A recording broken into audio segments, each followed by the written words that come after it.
ഇതെല്ലാവർക്കും നന്നായിട്ട് ഇഷ്ടപ്പെടും. അധികം എരിവൊന്നുമില്ലാത്ത നല്ലൊരു കറിയാണ്.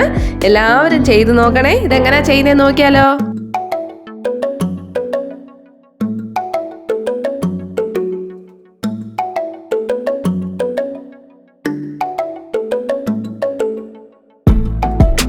ഹായ് ഫ്രണ്ട്സ്, എല്ലാവർക്കും എൻ്റെ ലൈഫ് വീഡിയോയിലേക്ക് സ്വാഗതം. ഇന്ന് മാങ്ങ വെച്ചിട്ട് നല്ല അടിപൊളി ഒരു കറി നമുക്ക് ഉണ്ടാക്കിയെടുക്കാം. നല്ല ഒന്നാന്തരം ഒരു അങ്കമാലി മാങ്ങ കറിയാണ് നമ്മളിന്ന് ചെയ്യാൻ പോകുന്നത്. വീഡിയോ ഇഷ്ടപ്പെട്ടാൽ ചാനൽ സബ്സ്ക്രൈബ് ചെയ്യാൻ മറക്കരുത്. അപ്പോൾ നമുക്ക് നമ്മുടെ അങ്കമാലി മാങ്ങ കറി എങ്ങനെയാണ് തയ്യാറാക്കുന്നതെന്ന് നോക്കാം. ആദ്യം നമ്മളൊരു ചട്ടി എടുക്കാം. അതിലേക്ക് ഒരു സവോള ഇതേപോലെ ഒന്ന് അരിഞ്ഞെടുത്ത് ചേർത്ത് കൊടുക്കാം. ഒരു വലിയ കഷ്ണം ഇഞ്ചി ഇതേപോലെ നീളത്തിലൊന്ന് അരിഞ്ഞെടുത്ത് ചേർത്ത് കൊടുക്കാം. പിന്നെ നമുക്ക് വേണ്ടത് ഒരു 4 പച്ചമുളകാണ്. 4-5 നമ്മുടെ എരിവിനനുസരിച്ച് എടുക്കാം. ഇതേപോലെ ഒന്ന് കീറിയെടുത്തത് ചേർത്ത് കൊടുക്കാം. ഇനി അതിലേക്ക് നമുക്കൊരു 4-5 ചെറിയ ഉള്ളി അരിഞ്ഞത് ചേർത്ത് കൊടുക്കാം. ഇനി ഇതിലേക്ക് നമുക്ക് പൊടികൾ ചേർത്ത് കൊടുക്കാം.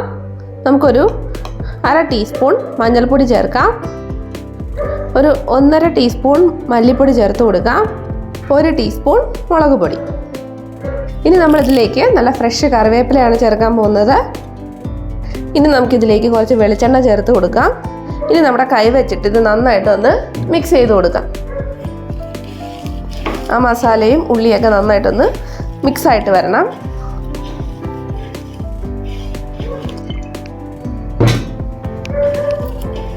നന്നായിട്ട് വെളിച്ചെണ്ണ ചേർത്തതൊന്ന് മിക്സാക്കി എടുക്കാം.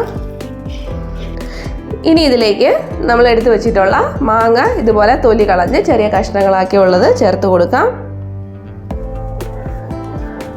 ഇനി മാങ്ങയും കൂടെ ചേർത്തിട്ട് നമുക്കൊന്ന് മിക്സ് ചെയ്ത് കൊടുക്കാം.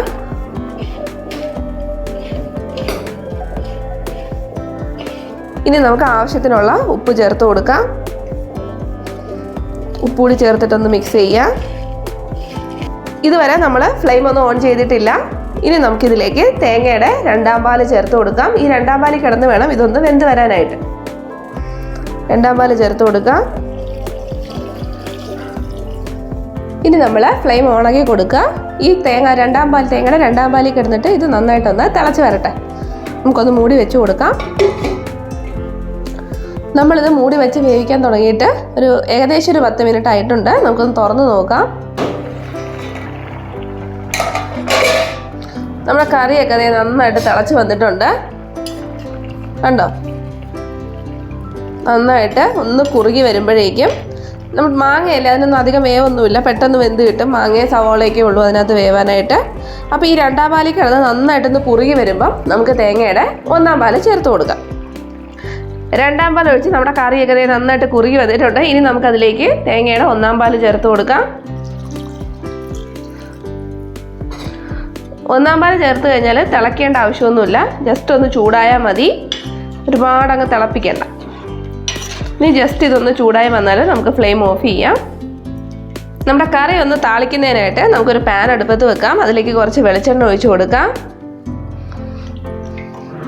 കുറച്ച് മതിയാകും. എണ്ണ ചൂടായി വരുമ്പോഴേക്കും നമുക്കൊരല്പം കടുക് ചേർത്ത് കൊടുക്കാം. നമുക്ക് അതിൻ്റെ കൂടെ ഒരല്പം ഉലുവ കൂടി ചേർത്ത് കൊടുക്കാം. നിർബന്ധമില്ല കേട്ടോ, അത് ഇഷ്ടമുണ്ടെങ്കിൽ മാത്രം ചേർത്ത് കൊടുത്താൽ മതി. ആ ഉലുവയും കൂടെ ഒന്ന് പൊട്ടി വരട്ടെ. ഇനി നമുക്കതിലേക്ക് വറ്റൽമുളക് ചേർത്ത് കൊടുക്കാം.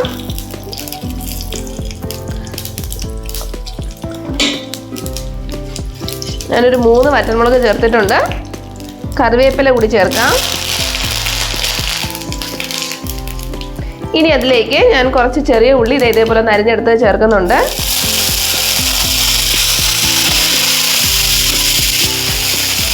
നമ്മുടെ ഉള്ളിയൊക്കെ ഒന്ന് ഗോൾഡൻ കളറായിട്ട് വരണം. അതുവരെ നമുക്കൊന്ന് വഴറ്റിയെടുക്കാം. നമ്മുടെ ചെറിയ ഉള്ളിയൊക്കെ ഒന്ന് വഴണ്ട് വന്നു കഴിഞ്ഞാൽ നമുക്ക് ഒരു 1/4 ടീസ്പൂൺ മുളക് പൊടി കൂടി ചേർത്ത് കൊടുക്കാം, കളറിന് വേണ്ടിയിട്ട്. ഇനി നമുക്ക് ഫ്ലെയിം ഓഫ് ചെയ്യാം. ഇത് നമ്മുടെ കറിയിലേക്ക് ചേർത്ത് കൊടുക്കാം. നമ്മുടെ താളിപ്പ് നമുക്ക് ഈ കറിയിലേക്ക് ചേർത്ത് കൊടുക്കാം.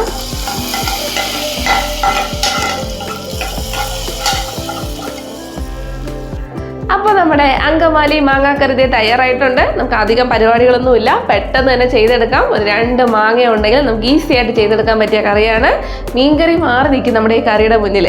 എല്ലാവർക്കും ഇന്നത്തെ വീഡിയോ ഇഷ്ടപ്പെട്ട് കാണുമെന്ന് വിശ്വസിക്കുന്നു. പുതിയൊരു വീഡിയോയുമായി നമുക്ക് വീണ്ടും കാണാം. അതുവരെ ബൈ ബൈ.